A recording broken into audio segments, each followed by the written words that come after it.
महाराज श्री ने अब मस्तक उठा लिया था, आंखें खोल दी थी। कहने लगे, चंद बरदाई के जीवन में किसी अदृश्य महापुरुष का यह प्रथम दर्शन था। उनका एकदम प्रकट होना तथा एकाएक अदृश्य हो जाना, दोनों विस्मयकारी लगे। उन्हें ये सारी बातें विचित्र प्रतीत हो रही थी, किंतु चंद बरदाई को अलौकिक अनुभव होते ही थे, इसलिए इन तथ्यों को ग्रहण करने में कोई कठिनाई नहीं हुई। दिल्ली वापस पहुंचकर महाराजा पृथ्वीराज तो अपने काम राजकाज में व्यस्त हो गए। चंद बरदाई अपने व्यवहारिक उत्तरदायित्व सामान्य ढंग से निभाते थे। किसी को कुछ पता नहीं चलने देते थे कि उनके अंतर में क्या है, किंतु अपना बचा हुआ सारा समय साधन में ही लगाने लगे थे। माताजी की टेकड़ी का ध्यान उनमें हर समय बना ही रहता था। उन्हें भाव में टेकड़ी कभी चंद्रमा की ज्योत्सना में दूध से नहाई सी प्रतीत होने लगती, तो कभी सूर्य के प्रकाश में चमकती हुई आभा बिखेरती दिखाई देती। कभी सब्ज रंग की चादर ओढ़े तरुणी सी दिखाई देती, तो कभी हरियाली से ढकी तपस्थली। कभी टेकड़ी के आसपास फैले घने जंगल की याद आने लगती, जिसमें वृक्षों पर उछलते कूदते बंदर टेढ़े मेढ़े रास्ते स्मरण होकर आकर्षित करते। माता जी की गुफा तथा उसके आसपास चारों दिशाओं में फैली साधकों की कुटियाएं टेकड़ी की आत्मा थी। जैसे कोई रमणी विदेश गए अपने प्रियतम की याद में खोई रहती है, ऐसे ही चंद बरदाई को टेकड़ी की याद व्याकुल किए रहती थी। टेकड़ी तथा वहां के वातावरण के स्मरण के साथ ही याद आते वहां पर हुए चिर स्मरणीय अलौकिक अनुभव, जो चंद बरदाई के स्मृति पटल पर अमिट छाप छोड़ गए थे।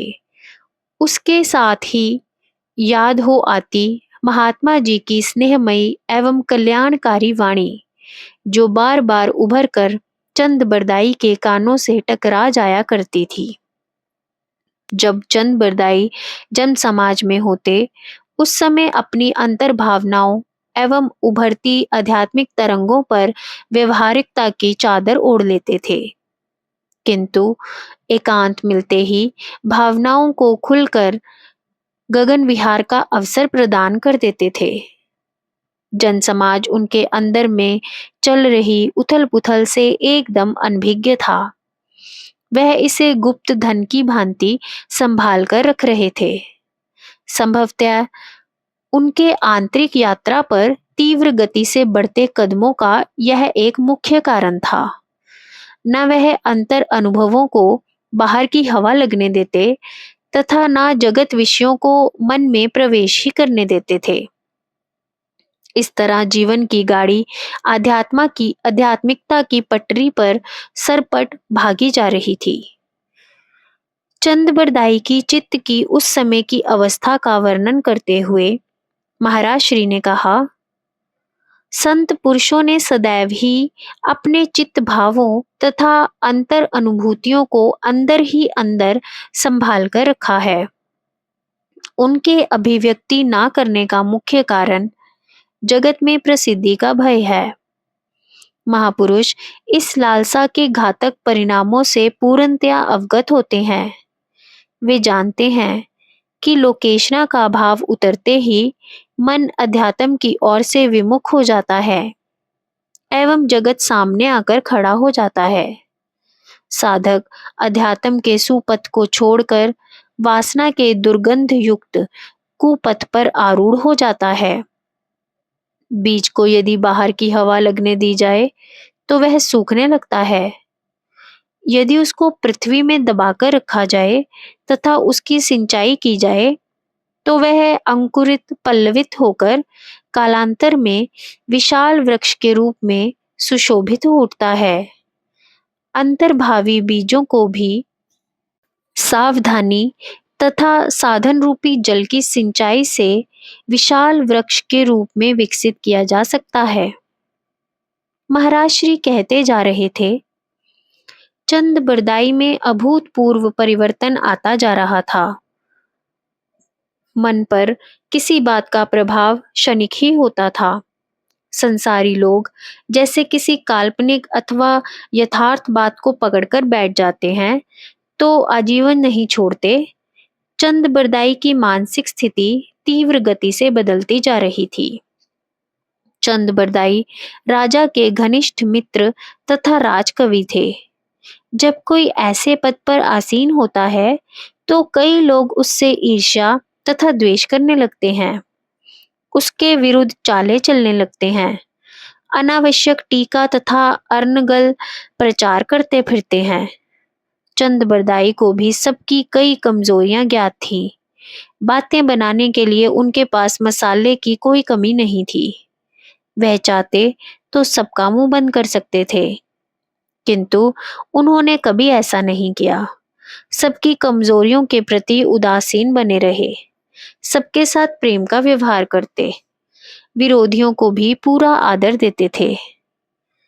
तीसरा अंतर यह आया कि बात कितनी भी कैसी भी उत्तेजना पूर्वक क्यों ना हो, किंतु वह सुनते ही एकदम उत्तेजित नहीं हो जाते थे। पहले उसे शांति से सुनते, फिर विचार करते एवं तत्पश्चात कोई निर्णय लेकर प्रतिक्रिया व्यक्त करते थे। यह सब चित्त की स्थिर स्थिति के लक्षण हैं।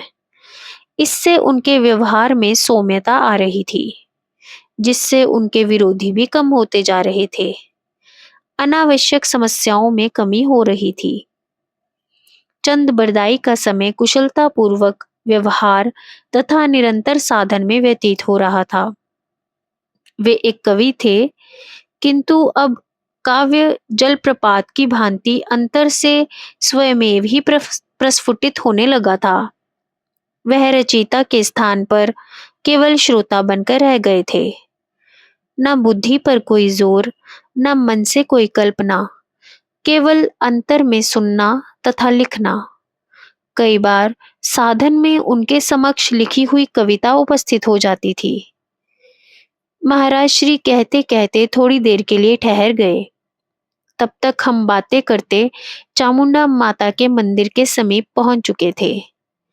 प्रातःकाल का शीतल प्रकाश फैलता जा रहा था। मंद मंद समीर में पता नहीं कहां से सुगंध का समावेश हो रहा था। मंदिर में भक्तों का आवागमन भी होने लगा था। अतः भगवती को प्रणाम करने के पश्चात आज महाराज श्री मंदिर के सामने पत्थर पर नहीं बैठ पाए। थोड़ा आगे जाकर शांत स्थान देखकर बैठे। मैंने उनके पास ही जमीन पर आसन जमा लिया। महाराज श्री ने कहना आरंभ किया। सर्वव्यापक होने के कारण भगवती के लिए क्या दूर क्या समीप, चाहे जहां उसकी कार्यशीलता क्षण मात्र में प्रकट हो सकती थी। दिल्ली तो क्या, सृष्टि में कहीं भी पलक झपकते ही अपनी विद्यमानता प्रदर्शित कर सकती है। चंद बरदाई को भी कई बार ऐसा प्रतीत होता था कि टेकड़ी पर माताजी की गुफा में भगवती के चरणों पर सर रखे पड़े हैं। तब भाव विभोर होकर उनके नेत्रों से अश्रुपात होने लगता। एक दिन उन्होंने महाराजा से निवेदन किया, मेरी ऐसी इच्छा होती है कि मालवा की माताजी की टेकड़ी पर जाकर कुछ दिन रहूं। उसके लिए आपकी अनुमति की आवश्यकता है। महाराजा, हमने तो सुना है कि भगवती सब जगह विद्यमान है, यहीं भी है, फिर इतना कष्ट उठाकर मालवा जाने की क्या आवश्यकता है?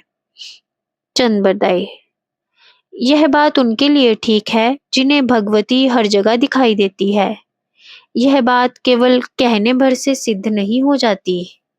भगवती सर्वव्यापक है, पर कहीं दिखाई नहीं देती। कई स्थान ऐसे होते हैं जहां भगवती की सत्ता को अपेक्षाकृत कहीं सरलता से अनुभव किया जा सकता है। ऐसे ही स्थानों में से एक स्थान मालवा की माताजी की टेकड़ी है। महाराजा, अच्छी बात है, आप जब चाहें जा सकते हैं। चंद बरदाई, एक निवेदन और है। मैं शाही ठाट बाट तथा घोड़ा पालकी लेकर यात्रा नहीं करना चाहता। एक सामान्य यात्री की तरह भिक्षाटन करते हुए माँ के दरबार में जाना चाहता हूँ। महाराजा, यह तो हमारे लिए अपमान की बात है। हमारा राजकवि सामान्य यात्रियों की तरह मांगता खाता यात्रा करे, लोग क्या कहेंगे? चंद बरदाई, यह आपके लिए अपमान की नहीं सम्मान की बात है कि आपका राजकवि सब सुविधाएं उपलब्ध होते हुए भी सामान्य यात्री की भांति यात्रा कर रहा है। यह वैराग्य का एक उदाहरण होगा। महाराजा ने कुछ विचार किया, फिर कहा, जैसी आपकी इच्छा। इस प्रसंग का वर्णन करते हुए महाराज श्री की आंखें गीली हो गई। सर्व सुविधा संपन्न एक महाराजा का राजकवि सामान्य यात्री की तरह नंगे पांव साधारण भिक्षुक की भांति भिक्षा करता हुआ भगवती के दरबार में जाने के लिए यात्रा पर निकला था। कहाँ दिल्ली और कहाँ उज्जैन के पास माता जी की टेकड़ी। महाराज श्री ने मुझसे पूछा, ऐसी लगन, ऐसी उमंग, ऐसा वैराग्य तथा संयम क्या तुमने किसी में देखा है? सब बातें ही बनाते हैं, बातों के ही धनी हैं। अपने अंतर में झांक कर कोई नहीं देखता। मैं क्या कह सकता था? जीवन में ऐसा कोई उदाहरण देखने में आया होता तो ही कहता कुछ। अपने अंतर में देखा, वहां भी शून्य ही दिखाई दिया। मैं चुप रह गया। महाराज श्री ने फिर कहा, ऐसे ही तपस्वियों प्रेमियों को कुछ मिल पाता है। अध्यात्म के क्षेत्र में ढोंग दिखावा या दंभ नहीं चलता। चालाकियां मक्कारियां किसी काम नहीं आती। धन वैभव कला या पांडित्य का कोई महत्व नहीं। वहां तो सरलता नम्रता तड़प लगन तथा समर्पण ही काम आता है। फिर कहा, जिस रास्ते से चंद बरदाई जा रहे थे उस क्षेत्र में आग की तरह बात फैल गई कि महाराजा पृथ्वीराज चौहान के राजकवि यात्रा करते हुए आ रहे हैं। चंद बरदाई जहां पहुंचते लोग उनके स्वागत के लिए तैयार मिलते। जहां ठहरते वहां भी सभी राजसी व्यवस्था हो जाती। चंद बरदाई ने विचार किया, यह तो बड़ी गड़बड़ हो गई। राजशाही का आश्रय का कहाँ छूटा है, सामान्य यात्री का रूप कहाँ निखरा है, साधारण भिक्षुक की तरह भिक्षा कहाँ मांग पाता हूँ। इसके लिए मुझे अपना रास्ता बदलना होगा। ऐसे रास्ते से जाना होगा जिस रास्ते से मुझे कोई ना पहचानता हो, जहां मैं सामान्य यात्री की भांति विचरण कर सकूं। बस फिर क्या था, उन्होंने अपना निश्चित रास्ता छोड़ दिया, कुछ लंबा मार्ग ले लिया जहां वे सर्वथा अपरिचित थे, जहां साधारण भिक्षुक की भांति किसी के भी द्वार पर नारायण हरि पुकार सकते थे, किसी वृक्ष के नीचे रात बिता सकते थे तथा किसी नदी पर उन्मुक्त स्नान कर सकते थे। जय गुरुदेव।